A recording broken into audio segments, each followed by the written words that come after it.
Tracker weather with meteorologist Bill Guile. Brought to you by the Preserve Sporting Club and Resort.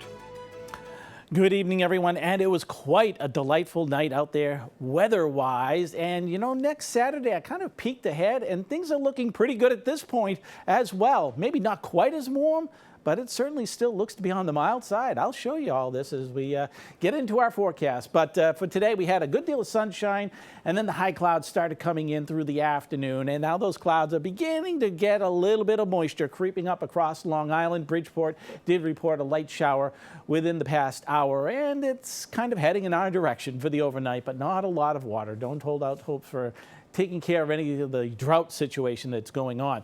All right, it is a summer-like night out there right now. It's 66 degrees in Providence and the dew point 63. And with the clouds in place and the scattered light showers coming our way, these numbers aren't going to change too much more through the rest of the overnight with the calm conditions out there. And then just look across the entire region. Everybody's still pretty much in the mid-60s at this hour. We might drop about 3 or 4 more degrees for the overnight, and that's going to be pretty much about it.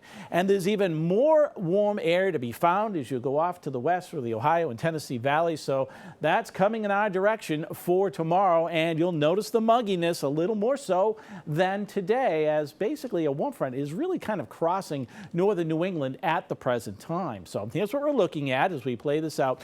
Keep this area, watching this little area of showers through the overnight tonight. Watch how quickly it goes on by.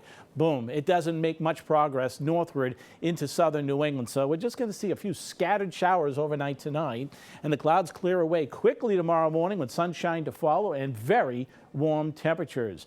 As we head on into Monday, high pressure comes in from Canada, and it is going to be a very strong high. So it's still going to be quite mild on Monday and Tuesday, but late Tuesday night there's going to be a cold front coming down from the north, and that will bring about a significant change in our temperatures for the midweek stretch. And you're going to see that in the 7-day forecast, how much it's going to change.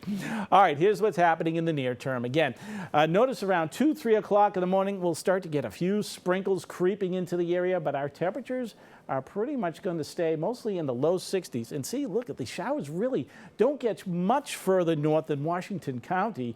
Yeah, we might see 1 or 2 drops or sprinkles around the city briefly around 3, 4, or 5 o'clock in the morning, but that's about it, because look what's happening. Shortly after daybreak, the less of those showers are exiting the Cape. And the sunshine takes over for the afternoon, and we're going into the low 80s, even upper 70s right along the south coast. Just a summer-like day for sure. And like I said, it's going to be a little on the muggy side.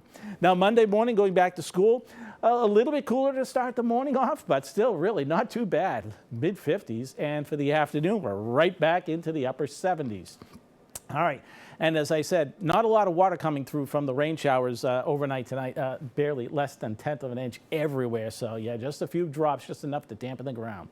But let's talk about the tropics now. We've got Hurricane Humberto, which is a major Category 5 hurricane, and Tropical Depression number 9, which may become Imelda during the day tomorrow. But let's focus on Humberto right now. Maximum winds 160 miles an hour, gusting to 195 miles per hour. This is really going to kick up the surf, but it is going to stay out in the ocean as it passes by Bermuda Tuesday morning and into the afternoon and heads up into the North Atlantic. So while it's not going to make landfall, it is certainly going to kick up some life-threatening surf and dangerous rip currents along the entire East Coast. So don't be going near the ocean at all. Also, Tropical Depression number 9, that's going to stay out in the ocean. In the next couple of days, it's going to wander up to the southeastern U.S. and then curve out into the ocean, and it's going to bring a lot of rain down along the South Carolina coastline, as much as 9 to 13 inches of water. So the Grand Strand area around Myrtle Beach, they're going to get soaked from this system.